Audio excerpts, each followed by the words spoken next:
부여의 낙랑공주와 고구려의 호동왕자 이야기는 고구려와 부여 사이의 비극적인 사랑 이야기로 역사와 설화가 섞여 전해지는 전설입니다. 이 이야기는 부여와 고구려의 갈등과 정치적 배경을 배경으로 나라의 운명과 관련된 비극적인 사랑을 그려내고 있습니다. 호동왕자와 낙랑공주의 만남. 고구려의 왕자 호동은 고구려의 창건자인 주몽의 손자로 그의 아버지는 유리왕입니다. 당시 고구려는 점차 성장하고 있었지만 주변 강국인 부여와 낙랑국은 여전히 큰 세력을 지닌 상태였습니다. 특히 낙랑국은 고구려와 가까운 곳에 위치해 있었으며 막강한 자명고라는 방어 수단을 가지고 있었습니다. 낙랑국의 자명고는 적이 쳐들어오면 스스로 소리를 내어 침입을 경고하는 신비로운武구로 이로 인해 낙랑국은 외부의 공격으로부터 안전할 수 있었습니다. 호동왕자는 고구려의 세력을 확장하고자 했으나 자명고 때문에 낙랑국을 쉽게 공격할 수 없었습니다.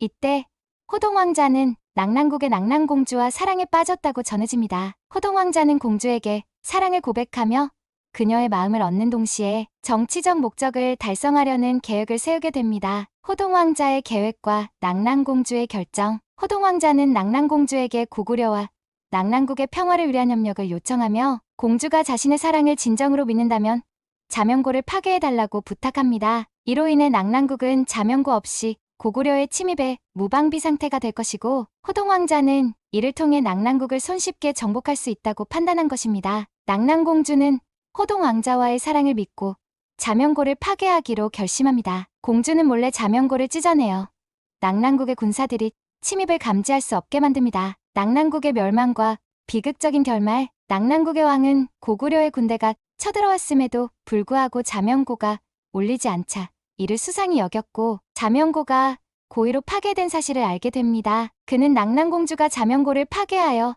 나라를 위험에 빠뜨린 장본인임을 알고 크게 분노하게 됩니다. 결국 낙랑국의 왕은 공주를 죽이기로 결정합니다. 공주는 자신의 선택이 나라를 위험에 빠뜨리고 아버지의 신뢰를 저버리게 했다는 사실을 깨닫고 슬퍼하며 결국 비극적인 죽음을 맞이하게 됩니다. 호동왕자의 비극적인 사랑. 호동왕자는 낙랑공주의 희생을 알게 되며 사랑하는 이를 잃은 슬픔에 빠집니다. 비록 낙랑국은 고구려의 공격으로 큰 피해를 입었지만 낙랑공주의 죽음으로 호동왕자는 그의 사랑과 정치적 야망 사이에서 갈등을 겪으며 마음에 큰 상처를 입게 됩니다. 이 이야기의 의미와 교훈. 호동왕자와 낙랑공주의 이야기는 단순한 사랑 이야기가 아니라 국가 간의 갈등과 개인적 사랑의 충돌을 그린 비극으로 다음과 같은 여러 가지 교훈을 전합니다. 사랑과 충성심의 갈등. 낙랑공주는 사랑하는 사람을 위해 자신의 나라를 배신하게 되었고 이는 결국 나라의 운명을 바꿔놓았으며 자신의 목숨까지 잃는 결과를 초래했습니다.